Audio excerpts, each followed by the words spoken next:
नयन सुलगिनी ज्योति ब्रह्म गोदारिणी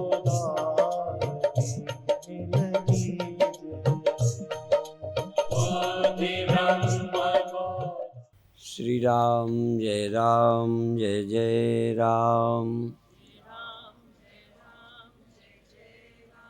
श्री राम जय राम जय जय राम।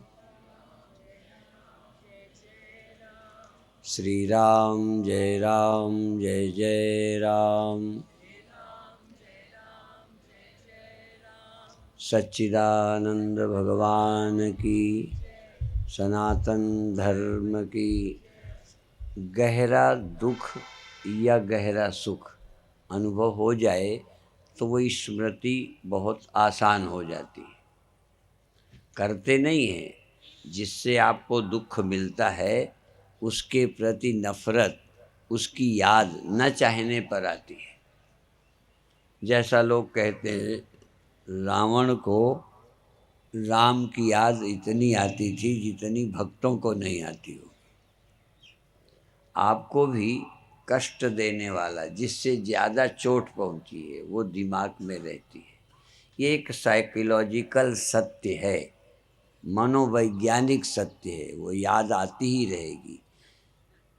जैसे प्रिय की मृत्यु याद थोड़ी करते हो, बहुत बड़ा नुकसान वो याद रहता है, चिंता रहती है। लेटने में, सोने में भी दिमाग में घूमता रहता है। इसी तरह गहरा सुख, चाहे वो ध्यान से मिल जाए। सांसारिक सुख वाले पागल हो जाते हैं, आत्महत्या कर लेते हैं।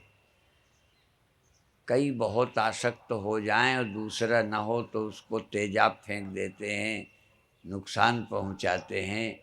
ये सब क्या है? तो मन के पार होना। दो तरह के अनुभव सबके जीवन में हैं।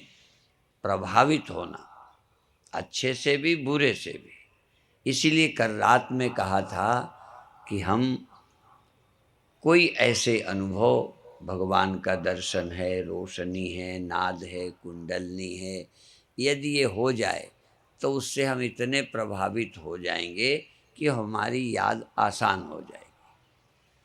और इसके बाद अलेप होना, पहले लिप्त होना। लिप्त होने के लिए कोई ऐसा गुरु, वो पंजाबी में सुनते हैं ना, कोई मन दिया बागा मोड़े, ऐसा कोई संत मिले, मेरे मन की लगाम को मोड़ दे, ऐसा कोई संत मिले। अब इसमें बहुत कोई ऊंचाई हो जरूरी नहीं है, कोई ऐसा चमत्कार घट जाए। विवेकानंद के जीवन में क्या हुआ? रामकृष्ण परमहंस के स्पर्श से ऐसी घटना घट गई कि उनके मन को पकड़ लिया। तो हमको भगवान का दर्शन हो जाए, रोशनी हो जाए, कुंडलनी जग जाए, कुछ और तरह का शरीर में अनुभव हो जो हमारे मन को पकड़ ले, फिर मन के पार जाना। यद्यपि हम अधिकतर उस मुक्तावस्था की चर्चा करते हैं जहाँ मन नहीं है। मन दोनों में रहेगा। भक्ति में भी अच्छा है, अच्छे कामों की लगन में भी मन रहता है। राष्ट्र भक्तों को फांसी दी गई, फांसी के आर्डर के बाद वजन बढ़ गया, वो भी लोग हैं। किसी के मन की बात होने का आश्वासन दे दो, चैन से मरेगा। जब इन्हें पता चल जाता है हम मुक्त हो जाएंगे, हमने गाय दान कर ली, हमने तीर्थ कर लिए, हमने इतने पुण्य किए, बस ये यदि उनके मन में बैठ जाए तो लगता है मृत्यु में हमारा कल्याण हो जाएगा। बस मौत हल्की हो गई, मौत का बोझ कम हो गया, सिर्फ इसलिए कि हम मरेंगे तो हमारा ये होगा। इसी तरह से किसी भी तरह की ऐसी कोई धारणा जो हमारे जाने को बुरा मानते हैं वो खत्म हो जाए। जाना तो पड़ेगा। चाहे वो वेदांत सुनकर हो, चाहे धर्म कर्म पुण्य के सिद्धांत हों, यदि उसके मन में गहरे बैठ जाएं, उस पर स्वयं संशय ना हो, इतना विश्वास हो, बट विश्वास अचल निज धर्म, तीर्थ राज समाज सुकर्म। अधिक सच्चे पुण्यात्मा वही होते हैं जिनका अपने ग्रंथ पर पूर्ण विश्वास होता है। बीते वर्षों में यहाँ हरनाम सिंह जी, बाबा हरनाम सिंह जी आए थे। उन्होंने कहा था भाई हिंदू को सच्चा हिंदू होना चाहिए, सिख को सच्चा सिख होना चाहिए, साधु को सच्चा साधु होना चाहिए, धर्मात्मा को सच्चे धर्मात्मा। पुण्य करते हो तो उसमें सच्चाई तो हो। और भगवान कृष्ण का ये वचन अधिकतर मैं दोहराता हूँ, वो कहते हैं अश्रद्धया हुतम दत्तम तपस्तप्तम कृतम च यत्। यदि श्रद्धा नहीं है तो आपने यज्ञ किया, आपका खुद ही कर लो। लोग कहते हैं अश्रद्धया हुतम दत्तम, दान दिया, देते भी जा रहे हो और उस पर भरोसा भी नहीं। बहुत लोग दान कर रहे हैं पर इसका कोई परिणाम होता है, मुक्ति शांति मिलती है, चित्त शुद्ध होता है, भगवान की भक्ति है, ऐसा नहीं, कर देते हैं। लोगों के पास है, दे दिया। अश्रद्धया हुतम दत्तम तपस्तप्तम, तप किया, कृतम चयत, माने कुछ भी किया, गिनती नहीं, कृतम चयत, जो भी आप सुबह से शाम तक अच्छाई के नाम से करते हो उस पर तुम्हारा पक्का भरोसा है। उसको भगवान कहते हैं असद इति उच्यते पार्थ। ऐसे कर्मों को असत इति उच्यते। अब देखो, मैं नहीं कह रहा, भगवान कह रहे हैं ऐसे अच्छे कर्मों को भी असत कर्म कहते हैं। है दुनिया में कोई परिभाषा ऐसी? आपने दान दिया, आपने यज्ञ किया, आपने पुण्य किया, तीर्थ किया, भगवान कहते हैं वो असत हैं। असत का अर्थ बुरे नहीं, अर्थात प्रभावी नहीं है। आपके जीवन में वो जगह नहीं बना पाएंगे और उसके बल से आप मुक्त होंगे, स्वर्ग मिलेगा, ये विश्वास भी नहीं ला पाएंगे, संदेह बना रहेगा। इसलिए असद इति उच्यते पार्थ न च तत् प्रेत्य। आखिरी लाइन और कह दी, ना तो उसका फायदा तुम्हें मरने के बाद होगा। इसका मतलब कुछ कर्मों का फल मरने के बाद मिलता है, चाहे वो बुरे हों चाहे अच्छे हों। कुछ कर्मों का कुछ होना नहीं। बहुत अच्छे काम किए, असद इति उच्यते पार्थ न च तत्प्रेत्य, ना तो मरने के बाद, नो इह, न यही बहुत अच्छा लगेगा। दान देके आपके प्राण पुलकित नहीं होंगे, सेवा करके आपका हृदय कमल नहीं खिलेगा। वो और भी शेर बोलते हैं, पंजाब में ही सुनता हूँ, मुझे आते नहीं। क्या खुशबू आ नहीं सकती कभी कागज के फूलों से, सच्चाई छिप नहीं सकती। छिप भी जाए उससे कोई मतलब नहीं। सच्चाई छिप नहीं सकती कभी झूठे असूलों से, खुशबू आ नहीं सकती कभी कागज के फूलों से। अर्थात आपके जीवन में रस आनंद नहीं आ सकता केवल कर्म कांड दिखावा वाला। कर्म कांड से आ सकता है, विरोध नहीं, तीर्थ से आ सकता है। मैं तो कहता हूँ आपके प्राण यदि मंदिर में नमस्कार करके प्राण तुम्हारे खुद पुलकित हो जाए, रोमांच हो जाए। देखो थोड़ा ही तो फर्क है संसारियों का, वो दूसरा शब्द बोलते हैं, हम रोमांच बोलते हैं। हम समझ जाओ, एक ऐसी स्थिति जब आपके अंदर रोमे खड़े हो जाएं, प्यार आ जाए, भगवान से। इसीलिए तो फिर दोहरा दूं, जैसी लगन हराम पर ऐसे ही हरि पर होए। भाई इतना ही तो है लगन नहीं तो किए जाओ। ये कहोगे स्वामी जी शांति नहीं मिलती, ध्यान नहीं लगता, आगे क्या होगा? मैंने कहा कुछ नहीं होगा, ऐसे ही टाइम बर्बाद करते रहो और क्या होगा।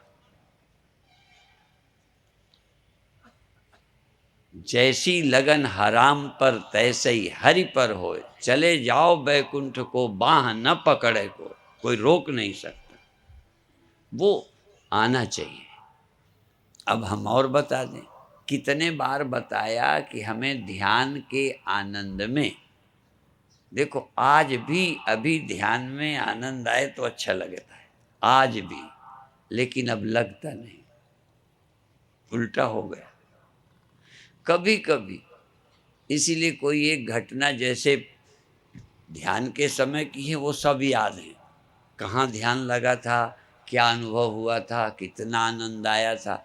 आप जैसे सुख और दुख की घटनाएं नहीं भूलते, हम ध्यान की नहीं भूलते, याद आती है। और वैसा न लगने का, देखो जैसे जवानी में सुख मिला, अब वो सुख नहीं मिलता तो याद तो आता होगा, पर अब जवानी कहाँ से ले आओगे, गया समय। ये भक्ति की भी जवानी होती है, प्रेम की भी होती है।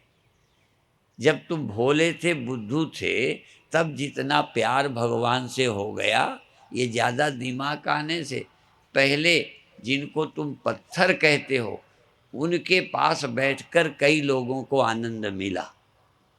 अब ये दिमागदार आदमी को मूर्ति के पास आनंद नहीं मिलेगा। जो थोड़ा बहुत मिलता भी, इतना दिमाग और तर्क दे दिया कि अब मिलना ही नहीं।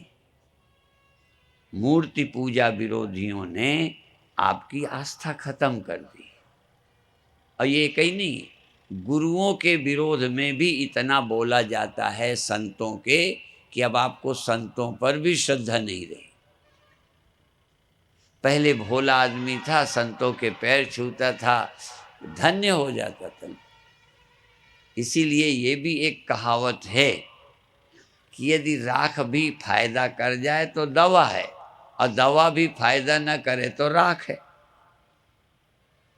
आज दवा ही नहीं फायदा करती तो राख ही तो है। आपकी पूजा, आपका पाठ राख के समान है, कुछ असर नहीं होता। हम भटक रहे हैं, कहीं मिल जाए, क्या मिल जाए। तब तीसरी बात आज कहकर जो रात को भूमिका तैयार की थी, वो है अलिप्तता। हमें चाहिए कुछ नहीं। चाह मन को खड़ा करती है, अचाह मन की मृत्यु है। चाह और मन एक है। मन है तो चाह है, चाह है तो मन है। भोग रहे हो तो मन है, चाहे सुख भोग रहे हो चाहे दुख। यदि नहीं भोग रहे हो तो अमन हो। भोग मन को खड़ा करता है। इसलिए भक्ति भी द्वैत है।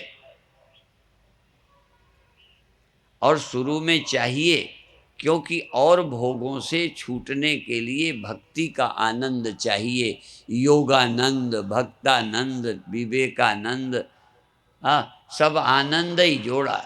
आनंद चाहिए, नहीं तो जगता ही नंद से। कोई आनंद नहीं तो जगतानंद, विषयानंद, ब्रह्मानंद। माने आनंद की मांग है। और क्या है? आनंद हमको मिलता है। जो मिलता है ना, वो भोग है। और थोड़ा सा आखिरी बता दो, अमृतानंद। अमृतानंद जैसे मिट्टी अपने को घड़ा समझे तो मरना मालूम पड़ेगा, दिमाग लगा लो। यदि घड़ा है तो मिट्टी ही वहाँ। कितना घड़ा है? कोई साइंटिस्ट घड़ा निकाल दे कि इतना घड़ा है, इतनी मिट्टी है, हम 1 रुपया देंगे, ज़्यादा नहीं देंगे, क्योंकि कोई सिद्ध कर देवे। पर हम बता दें 100% उसमें मिट्टी है, और फिर भी घड़ा है, दिखता है और नहीं रहता है। रहता दिखता है, नहीं रहता दिखता। अब ये भी तो हमारे एक इंद्रिय ज्ञान है, हमारी इंद्रियों से घड़ा है और हमारी इंद्रियों से दिखता है, अब नहीं रहा। ठीक है ना? और वहीं वो है जो था, है और रहेगा, वहीं दोनों रहते हैं। क्या आपने अपने जीवन में दोनों देखे? न रहने वाला, न रहने वाला, न रहने वाला देखा, जो दिसे सो सकल विनाशी। खूब चुन चुन कर विचार करिए एक एक शब्द पर। एक शब्द छोड़ दोगे तो भटक जाओगे। जो अनुभव में आया, जो दिसे या जो अनुभव में आ जाए, जो भोग्य बन जाए, जिसे मैं पालूं, समझो गया। यदि भगवान भी पालोगे, समाधि भी पालोगे ना, तो गई। जिसको कभी पाया ही नहीं जाता, जो कभी खोया ही नहीं जा सकता, यदि वही हो तो पाना क्या और खोना क्या। ये पाना भी थोड़ा भ्रम पैदा करता है, भगवान का दर्शन भी भ्रम पैदा करता है। हमने किए लेकिन वो रहे नहीं। आनंद जो कोई ध्यान वाला भी बता दे, झूठ न बोले, आनंद बना ही रहता है।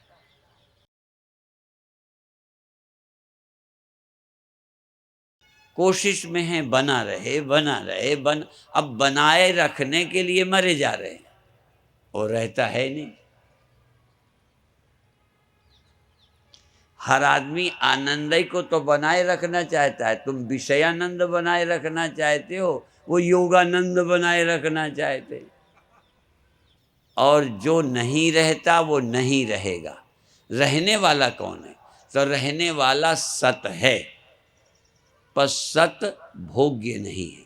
वो चित है, पर चित मालूम नहीं पड़ेगा। मालूम पड़ने वाला चैतन्य रहता नहीं। जागृत में चेतन है ना, तो सुसुप्ति में मैं क्या बताऊं। कभी आप जब तक ग्रंथ नहीं पढ़ोगे ना, और किसी ज्ञानी से नहीं सुनोगे, ये भ्रम बने ही रहेंगे। चैतन्य होते हो, जैसे बिजली में लाइट आई, अब घर दिखने लगा, तो लाइट बनी रहेगी कि बिजली बनी रहेगी? कभी न कभी बल्ब फ्यूज होगा। यद्यपि यहाँ बिजली भी जाती है, पर मैं एग्जाम्पल थोड़े अंश में, सर्वांश में नहीं, थोड़ा समझाने के लिए हम उस बिजली की बात करते हैं जो कभी आई ही नहीं, कभी जाती ही नहीं। परमात्मा क्या है? जो पैदा होता है, रोशनी पैदा होती है, पंखा चलने लगता है, पंखा बंद हो जाता है, रोशनी चली जाती है, बिजली नहीं। ये जागृत चली जाती है, तो ये फिर क्या होगा भाई? रोशनी का काम इतना है कि समझे, आप रोशनी हैं तो बुझ जाएंगे, नहीं रहेंगे, सीमित हैं, अनेक हैं।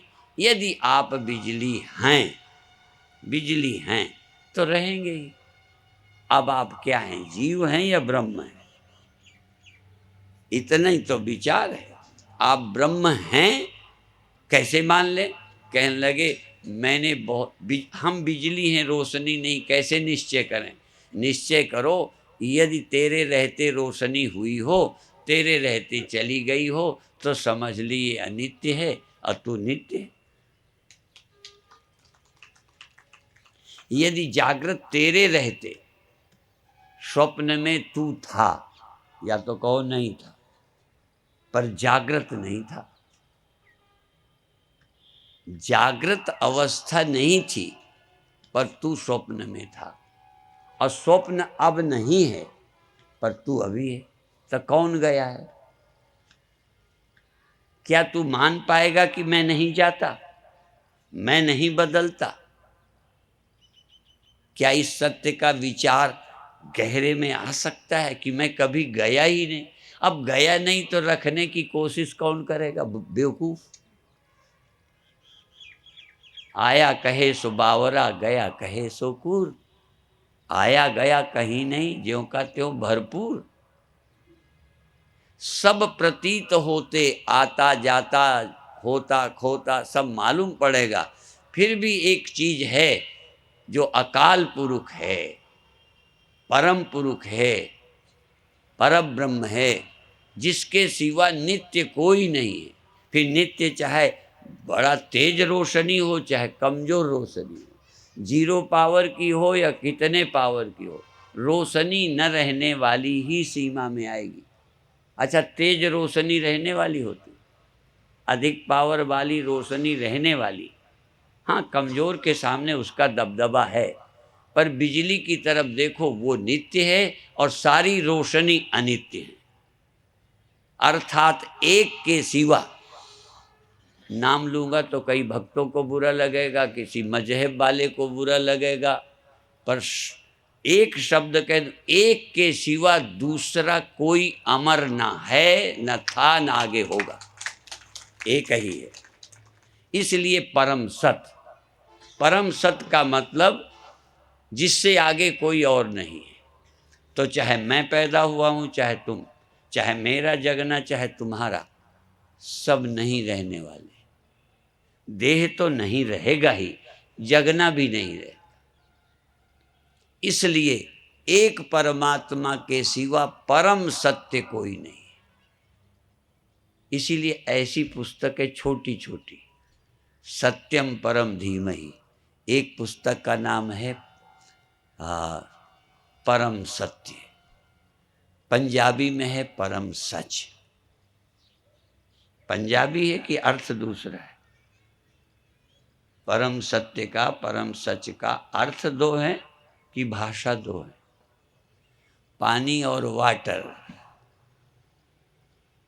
ये दो हैं। भाषाएं अनेक हो सकती हैं, शब्द कोई दे सकते हो, पर उसको परम सच, इसलिए गुरुओं ने कहा जपो सतनाम, सतनाम सतनाम नहीं, सुमिरो सतनाम। सत क्या है? सत क्या है? इसलिए शब्द की कमाई करो, शब्द की कमाई करो। जो शब्द को, हाँ, जैसे कहते ना, ये आदमी बाल में खाल निकाल लेता है, बाल में खाल। शब्द में कोई चीज छिपी है जो प्रकट है, परम सच का सच। देखो, इसीलिए वेदांत तो कहता है प्रातिभाषिक, व्यवहारिक, पारमार्थिक। वेदांत भी 3 तरह के सच मानता है।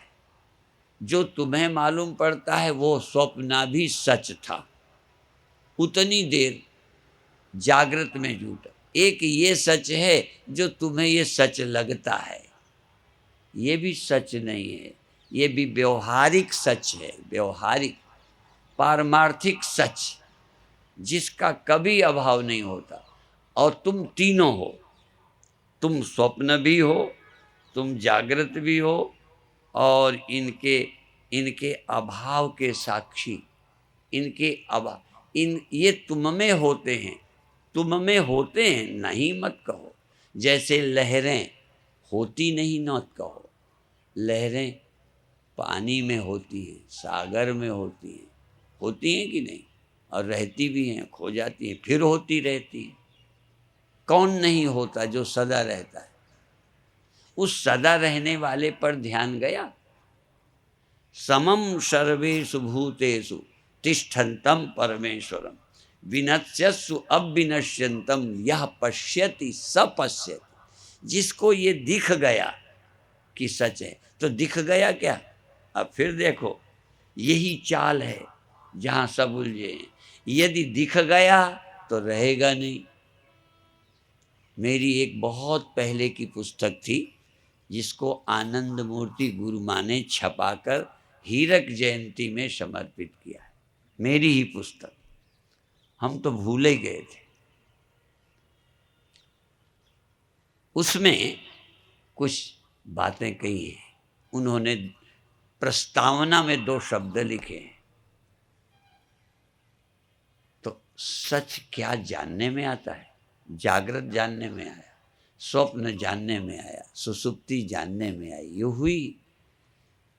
अब साक्षी जानने में आया नहीं, जिसने जान लिया साक्षी ही है।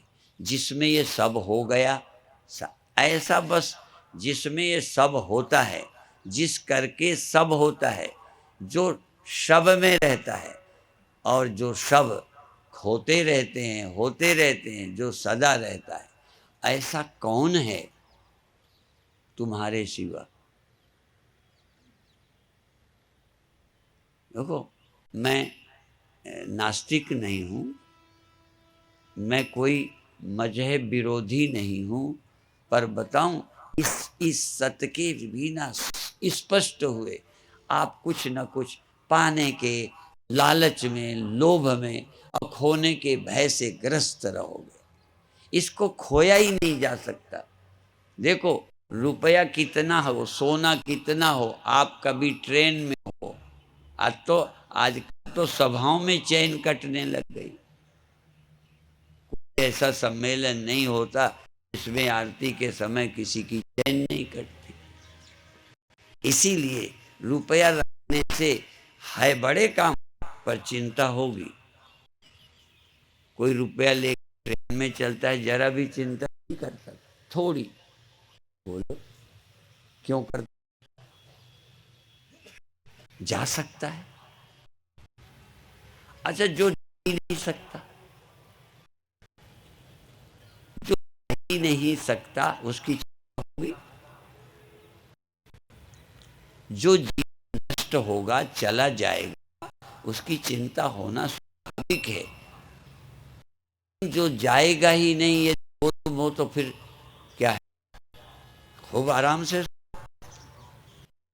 सो है कि कहीं सो जाओ तो मर न जाओ, ध्यान न रहे तो चला न जाए।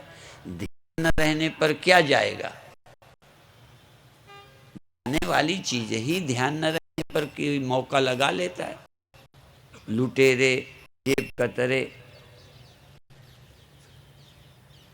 आप यदि ब्रह्म हैं, स्पष्ट हो गया, तो अब उसको बचाने के लिए क्या करोगे?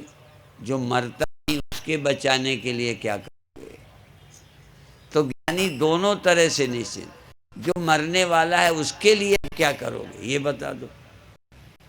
मरने वाले को तुम बचा सकते नहीं, और अमर को धोखे में भी, गलती से भी मर नहीं सकता। इतना जिसको पक्का हो गया, वो फिर निश्चिंत होके सोता है। सेते सुखम कस समाधिनिष्ठ हो, सत्यनिष्ठ, समाधिनिष्ठ, सत्यनिष्ठ, ब्रह्मनिष्ठ, जिसको वो चैन से सोता है। फिर ये नहीं कि रात भर जागूंगा नहीं तो कहीं मर ना जाऊं। और तुम ज्यादा नहीं मानते तो थोड़ा इशारा करूं। स्वप्न में कई को रोज बुरे बुरे स्वप्न आते हैं, और उतनी देर सचमुच आप परेशान होते हैं, तो उससे बचने के लिए रात भर जागोगे। झूठ नहीं बोलना।